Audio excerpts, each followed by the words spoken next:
Break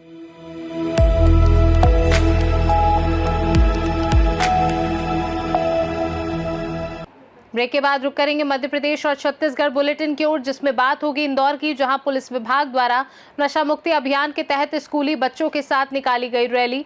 आगे बात करेंगे रायपुर की, जहां बीजापुर जिले के युवाओं से मुख्यमंत्री ने की आत्मीय मुलाकात। ऐसी तमाम खबरों पर विस्तार से होगी चर्चा। मध्य प्रदेश में नशीले पदार्थों का बढ़ते उपयोग समाज के लिए गंभीर चुनौती बनता जा रहा है, जिससे विशेष रूप से युवा पीढ़ी प्रभावित हो रही है। ये प्रवृत्ति न केवल शारीरिक और मानसिक स्वास्थ्य को नुकसान पहुंचाती है, बल्कि अपराध की प्रवृत्ति को भी बढ़ावा देती है।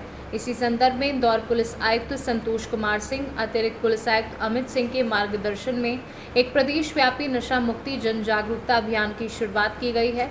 इस अभियान का उद्देश्य समाज के हर वर्ग को नशे के दुष्परिणामों के प्रति जागरूक करना है। पुलिस विभाग इस अभियान में एक महत्वपूर्ण भूमिका निभा रहा है। इसी क्रम में सहायक पुलिस आयुक्त परदेशीपुरा हिमानी मिश्रा, थाना प्रभारी आरडी कानवा, एएसआई शोभाराम मटेरिया सहित नगर सुरक्षा समिति के सदस्यों ने जी किड्स स्कूल नंदानगर में एक जागरूकता रैली का आयोजन किया। इस रैली में स्कूल संचालक नरेंद्र मुकाती, असिस्टेंट प्रिंसिपल हिना बख्शी, विशाखा मुकाती, शिक्षकों एवं लगभग 400 छात्र छात्राओं ने हिस्सा लिया। इस अवसर पर परदेशीपुरा पुलिस द्वारा बच्चों को नशा मुक्ति की शपथ दिलाई गई। इसमें डीजीपी महोदय के आदेश के अनुसार पूरे शहर में नशे के खिलाफ प्रोग्राम चल रहे हैं। उसमें जी किड्स इंटरनेशनल स्कूल, नगर सुरक्षा समिति, पुलिस विभाग के साथ मिलकर शहर को नशा मुक्त करने का प्रयास कर रहे हैं। बच्चों में बड़ा उत्साह भी देखा जा रहा है रैली को लेकर। उनको किस तरह से जागरूक हमेशा वर्ष भर किया जाता है स्कूल के द्वारा? बच्चों को हमेशा हम यही सीख देते हैं कि बच्चों अपने को नशे से दूर रहना है, अपने परिवार को दूर रखना है और सब जो लोग हैं इस टाइप के उनसे दूर रहना है। पुलिस प्रशासन की जो पहल है इसको लेकर क्या कहना चाहेंगे, नशा मुक्ति को लेकर? पुलिस प्रशासन हमेशा प्रयास करते रहे हैं और ये बहुत अच्छा प्रयास कर रहे हैं। इसमें हम पूर्ण सहयोग कर रहे हैं। आपका परिचय दीजिए। जुगल किशोर गुर्जर, नगर सुरक्षा समिति। प्रशासन लगातार जो है जन जागरूकता का अभियान चला रहा है और उसी कड़ी में आज हमने देखा कि एक स्कूल से बच्चों ने रैली निकाली नशा मुक्ति को लेकर। किस तरह से पूरा पुलिस प्रशासन इसको प्रमोट कर रहा है? मध्य प्रदेश पुलिस 15 जुलाई से लेकर 30 जुलाई तक नशा मुक्ति अभियान जो है उसको टारगेट कर रही है और इस संबंध में थाना परदेशीपुरा में टीआई साहब आरडी कानवा जी और नगर सुरक्षा समिति के संयोजक शर्मा जी और जी किड्स इंटरनेशनल स्कूल के एवं हमारे नगर सुरक्षा समिति के सदस्य गुर्जर जी के साथ मिलकर आज हमने जी किड्स इंटरनेशनल स्कूल के लगभग 350 से 400 बच्चों के साथ मिलकर नशा मुक्ति के संबंध में एक रैली निकाली है। साथ ही हम लोगों ने बच्चों को समझाइश दी है नशा मुक्ति के संबंध में और जो भी हेल्पलाइंस मध्य प्रदेश पुलिस ने लॉन्च की हैं नशा मुक्ति से रिलेटेड, उन हेल्पलाइंस की जानकारी देकर सभी को इससे अवगत कराया है और जन जागरण अभियान में इस प्रकार हमने कंट्रीब्यूट किया है। आपका परिचय दीजिए। मैं एसीपी हिमानी मिश्रा, एसीपी परदेशीपुरा। जागरूकता के साथ में आज पुलिस विभाग, आबकारी विभाग और साथ में जी किड्स इंटरनेशनल स्कूल के माध्यम से रैली निकाली जा रही है। नशा मुक्ति के लिए जागरूकता अभियान चलाया जा रहा है। इस पूरे रैली के बारे में बता सकते हैं? देखिए, मध्य प्रदेश पुलिस के द्वारा माननीय हमारे डीजीपी महोदय के मार्गदर्शन में नशे से दूरी है जरूरी नाम से अभियान चलाया जा रहा है, जिसमें सभी जगह पर लोगों को प्रेरित किया जा रहा है नशे से दूरी बनाने के लिए। उसमें हम लोग स्कूल के बच्चों के माध्यम से भी समाज को संदेश देना चाह रहे हैं। उसमें जी किड स्कूल जो है, जी किड इंटरनेशनल स्कूल नंदानगर के आज बच्चे सभी शामिल हो रहे हैं एक रैली के रूप में सभी लोग, और उसमें हमारी नगर सुरक्षा समिति इंदौर की जो है उसके सभी लोग उसमें शामिल हैं और जोन 1 के जो है अपने शहर के नगर सुरक्षा समिति के संयोजक और जोन 1 के संयोजक ये भी उपस्थित हैं और पूरी टीम के साथ में आज हम आसपास के क्षेत्र में परदेशीपुरा क्षेत्र में जो है वो रैली निकालकर जागरूकता अभियान चलाएंगे। छोटे बच्चों को भी नशे की लत लगाई जा रही है, युवाओं को भी लगाई जा रही है और इसके लिए कुछ जो असामाजिक तत्व है वो अवैध रूप से नशा भी बेचते हैं। किस तरह की कार्रवाई इनको लेकर प्रशासन लगातार कर रहा है? नहीं, वो कार्रवाइयाँ तो सतत चलती रहती है। ये खास तौर से इसके लिए कि जो स्वयं नशा करने वाले व्यक्ति जो हैं उनके लिए जागरूकता के लिए ये आयोजन किया गया है। बाकी पुलिस की कार्रवाई, अतिरिक्त कार्रवाइयाँ साल भर चलती है। वो तो आपका परिचय दीजिए। मैं आरडी कानवा, थाना प्रभारी। इंदौर से सीनू संवाददाता एमएल शाह के साथ राकेश रायकवार की रिपोर्ट। इन दिनों महिलाओं और बच्चियों के खिलाफ बढ़ती छेड़छाड़ और अन्य आपराधिक घटनाओं को देखते हुए महू की दो जागरूक महिलाओं नीलिमा तिवारी और रुचि रमारिया ने महिला सशक्तिकरण की दिशा में एक प्रेरणादायक कदम उठाया है। इन दोनों ने नील रुचि कराटे अकादमी की स्थापना की है, जिसका उद्देश्य बच्चियों को आत्मरक्षा के गुण सिखाकर उन्हें आत्मनिर्भर बनाना है। इस कराटे अकादमी में विशेष रूप से 14 वर्षीय बच्चियों को प्रशिक्षित किया जा रहा है कि विपत्ति के समय में वे अपनी रक्षा स्वयं कैसे कर सकती हैं।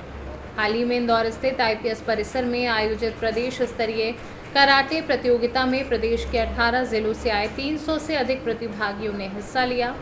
इस प्रतियोगिता में नील रुचि कराटे अकादमी के छात्रों ने शानदार प्रदर्शन करते हुए 15 गोल्ड, 3 सिल्वर और 1 ब्रॉन्ज मेडल जीतकर न केवल अपनी अकादमी बल्कि महू शहर का भी नाम गौरव से रोशन किया। महू के हरसौला फाटे सिमरोल रोड स्थित नील रुचि कराटे अकादमी में एक सम्मान समारोह आयोजित किया गया, जहां सभी विजेता खिलाड़ियों को पुष्पमाला पहनाकर सम्मानित किया गया। नाम बताएं। मेरा नाम रुचि रमारिया है और मैं यहाँ पर नीलिमा मैम के साथ में मेरे कराटे अकेडमी खोली है, जिसमें नील रुचि कराटे अकेडमी जिसका नाम है, और हमारे जो कराटे कोच है उनका नाम है मिस्टर अभिषेक सिंह राठौर। तो बताया अभी हाल ही में एक बड़ा कंपटीशन होता है और बताया जा रहा है आपके जो स्टूडेंट्स हैं उन्होंने भी काफ़ी अच्छा परफॉर्मेंस करा जी। IPS में था एक किक बॉक्सिंग चैंपियनशिप थी, वहाँ पे लगभग प्रदेश के 300 जिलों से बच्चे आए थे और 19 जिलों से बच्चे आए थे 300 के लगभग, जिनमें हमारे 19 बच्चों ने भी भाग लिया था। और सभी बच्चे हमारे, जिसमें 15 बच्चों ने करीब सिल्वर, 3 ने गोल्ड और 1 ने ब्रॉन्ज मेडल हासिल किया है। और हम क्या एज थी बच्चों की? ये अंडर 14 के करीब हमारे बच्चे थे सभी। तो अभी उसमें से जो कुछ बच्चे जो हमारे हैं वो चेन्नई नेशनल खेलने के लिए भी जाने वाले हैं। क्या लग रहा है आपको? अभी ये स्टार्टअप ही है और इतने स्टूडेंट ने गोल्ड जीता है और फिर नेशनल के लिए चेन्नई जा रहे हैं, कैसा लग रहा है आपको? बिल्कुल बहुत अच्छा लग रहा है। मतलब जिस तरीके से अभी हमारा ज़्यादा टाइम नहीं हुआ है, 18 अप्रैल को हम लोगों ने कराटे अकेडमी। महू से सीनू संवाददाता रवि धीमान की रिपोर्ट। छत्तीसगढ़ के मुख्यमंत्री विष्णुदेव साय ने आज विधानसभा परिसर में स्वामी विवेकानंद युवा प्रोत्साहन योजना के तहत रायपुर भ्रमण पर आए बीजापुर जिले के युवाओं से मुलाकात की। इस अवसर पर उन्होंने युवाओं के अनुभवों को जाना और आत्मीय संवाद करते हुए कहा, नक्सलवाद अब अंतिम सांसें ले रहा है।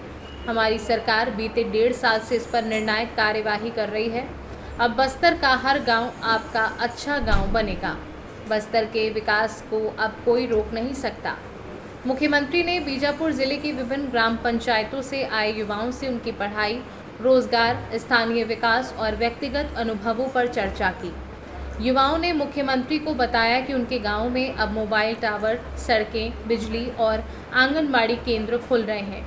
युवाओं ने बताया कि वे राजधानी रायपुर में मुक्तांगन, जंगल सफारी और अन्य स्थानों का भ्रमण कर चुके हैं।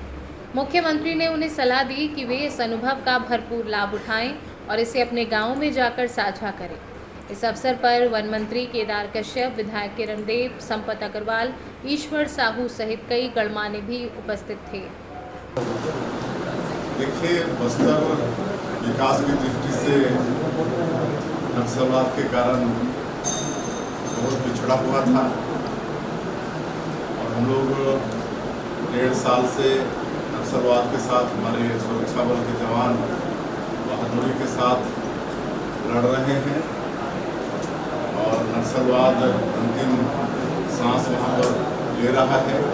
जिस तरह से लगातार प्रशासन में हमारे सुरक्षा बल के जवानों को सफलता मिल रही है तो नक्सलवाद का कमर टूट गया है और वहाँ पर लगातार सुरक्षा केंद्र खुल रहे हैं और नियत निलाना योजना के माध्यम से लगातार सरकार योजनाओं को उनके घर में पहुँचा पा रहे हैं। तो हमारे प्रदेश के गृह मंत्री श्री विजय शर्मा जी जो बराबर उस क्षेत्र में ध्यान दिए हुए हैं, तो वहाँ के युवाओं को विशेषकर लड़का लड़कियों को वहाँ से निकाल कर इधर रायपुर लाते हैं, यहाँ का भ्रमण कराते हैं। रायपुर से सीनू संवाददाता मजहर इकबाल की रिपोर्ट।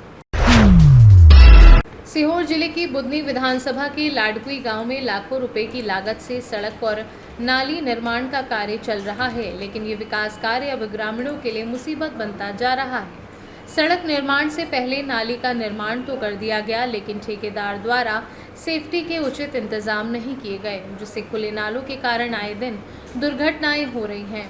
ताज़ा मामला बीती रात का है, जब एक गाय खुले नाले में गिर गई और गंभीर रूप से घायल हो गई। गाय रात भर गड्ढे में पड़ी रही, जिसके बाद सुबह जेसीबी की मदद से उसे बाहर निकाला गया। इस घटना से हिंदू संगठनों में भी नाराजगी देखी गई। स्थानीय ग्रामीणों का कहना है कि नाली निर्माण कार्य कई दिन पहले ही पूरा हो चुका है, लेकिन कहीं भी उचित ढक्कन या चेतावनी संकेत नहीं लगाए गए हैं। कई स्थानों पर नाली के मुंह अब भी खुले हैं, जिससे लोगों के घायल होने की घटनाएं लगातार सामने आ रही हैं। ग्रामीणों की मांग है कि निर्माण कार्य को गंभीरता से लिया जाए और ठेकेदार को जवाबदेह ठहराया जाए। क्या मामला है?